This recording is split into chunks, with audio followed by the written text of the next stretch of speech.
takes a shot, score! It goes in! Huberdeau turns and shoots and scores! Keith fires and hits off the post, rebound, score! Hoogie-doogie-doo! Barkov between the legs, unbelievable! On, Barkov in front, hat-trick! Did you just do that? Hey guys, what's going on? Trojan Game 6 here, bringing you a post-game the following day as the Florida Panthers faced the Chicago Blackhawks. Now, before we get to it, let us very quickly recap the last two games, and I'll tell you why I've been gone. The Panthers go into Detroit. They take care of business, beating Detroit with a very convincing score, as they took them down 4-1. Then, a few nights later, Monday night, they go into Minnesota, they carry the lead throughout the game, they lose the lead in the third period, they get lucky, Trocheck ties the game, and then with less than 6 seconds to go, Noah Chari tips it out of the air to give Florida the win. Wow, what a game change, obviously a game changer. What a road trip changing goal, as the following night, when things looked bleak going into the game, the odds weren't there.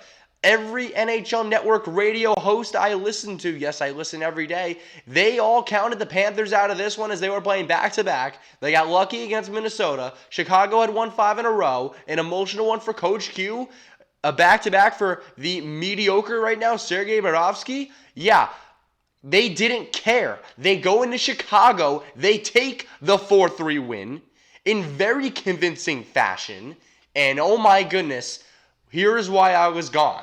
Saturday night, I told you guys I would have been gone. I was at my sister's bat mitzvah, which was unbelievable. I was actually watching what happened. This is actually a very crazy story. I'll tell it real quick because we got a lot to get to. I was in the back, so there was the party room, and then in the back there was like a room reserved for me, like my family and I, and we were just there. It was me and my dad waiting for everyone to come because everybody else was partying. We had to come back so we could actually be introduced into the party. And my dad and I were waiting in the back. So we were there. And I'm like, you know what? We got at least 5 minutes to kill. Let's put the game... Excuse me. Very cold out here. 40 degrees in Florida. Getting a little cold. I'm like, 5 minutes. Let's put the game on. Let's put it on. So we put the game on. And very early into our watching of the game, Evgeny Dadonov gets a feed from Jonathan Huberdeau, a breakaway, and a top-shelf shot. The move he always makes. We're going nuts in this little party room, and oh yeah, it was crazy. Up next, Panthers get even luckier. Shot towards the net. The rebound is there. Mark Pysyk puts in the rebound on his backhand. Just a minute later, the Panthers up 2-0 as we go out for the intro. Panthers win that one. Panthers win in Minnesota. Panthers go into Chicago. They take down the Hawks. They beat the Chicago Blackhawks. Final score 4-3. Let us get to that one as we've been talking way too much about the other games already. So, this is how we started. Early into the second period, about 5 minutes in, we get an early goal from Evgeny Dadonov. It was on the backhand. And he kind of got, it looked like a little fluky. It looked like it was going to be Barkov's goal that he just threw towards the net. But very great work by this line.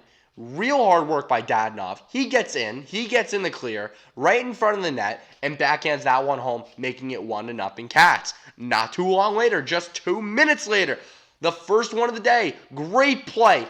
Unbelievable play by Dominic Toninato to get the work, to get this puck. He gets it in front of Frank Vetrano, and boom, he blisters a shot on the glove side of Robin Lehner, making it 2-0 Cats. They weren't done, and neither was Vetrano. Out of the box, Aaron Ekblad, a nice little toe drag, feeds Vetrano, takes a shot, and he scores on the 5-hole. Vetrano's got his second of the night, giving the Panthers a 3-0 lead. Then the Hawks would start to come back, a beautiful move and a beautiful backhand goal by Kirby Dach, making it a 3-1 game, a 2-goal lead cut down now for Florida. But the Panthers would respond.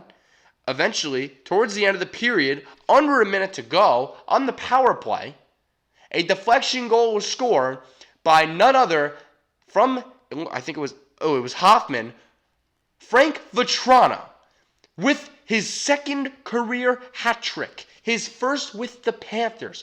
All I have to say about that is, wow, Frankie V, you put up some kind of night. Wow. We get into the third period. We knew the Hawks were going to battle back. They won 5 in a row. They're fighting for their playoff lives as we're trying to secure our 4-point lead in the division. We get into the third, and about 4 minutes in, Drake Kajula gets a tip. He scores, and this is the point where I actually passed out. 8:30 starts are tough for me, especially after the weekend I had.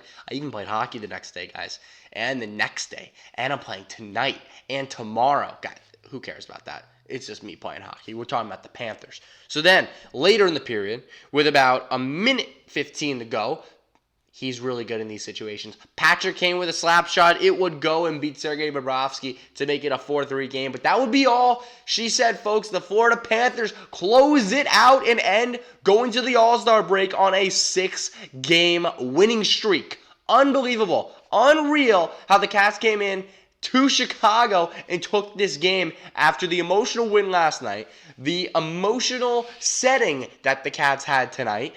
They really took care of business, and Quenneville knew what was going on and how important this game was for both sides, and he ended the Hawks' 5-game winning streak and would extend the Panthers to 6. So, what really shined for me in this one? A few things. Obviously, the 3-goal performance by Frankie V, baby, that was unreal. A few of his goals were fluky, but the first one was unreal. The second one was a little fluky, and the third one was nice, but what do you got to say? The goal scorers just have that luck. They have that scoring touch sometimes that gets them by. Next up, Sergei Bobrovsky. In the first period, he was sensational. He was stopping pucks all the way, making some big saves. And he really kept the Cats in it, especially in the third period until I fell asleep. He was making some big saves to keep Florida in the game. And if it wasn't for him, this game could have been 5-6 goals against. And also, who else we got to talk about? Mike Hoffman. He's on a 10-game point streak. He's been unreal lately for the Cats. And guys, what's so unbelievable about this one, and this is where we'll end the video. The Florida Panthers now, as we look, don't look now, as we head into the All-Star break, the Florida Panthers are in 3rd place in the Atlantic Division. If you look at division standings, we are 4 points ahead of the Toronto Maple Leafs. Same amount of games played at 49, and 1 more game played than the Tampa Bay Lightning, but we trail them by 1 point. 2 games in hand on the Boston Bruins. You heard me right. The Boston division-leading Bruins. We are 9 points back with 2 games in hand on them. Pretty unreal. And we still have hockey tonight. Columbus plays the Winnipeg Jets. And obviously Detroit, Minnesota, that really doesn't matter. But as we go to the wild card, we take a look. The standings, Carolina, 61 points with 50 games played. So we have a game in hand on them going into the break. 50 games played for the Blue Jackets. They have 60 points. But we'll have 2 games in hand.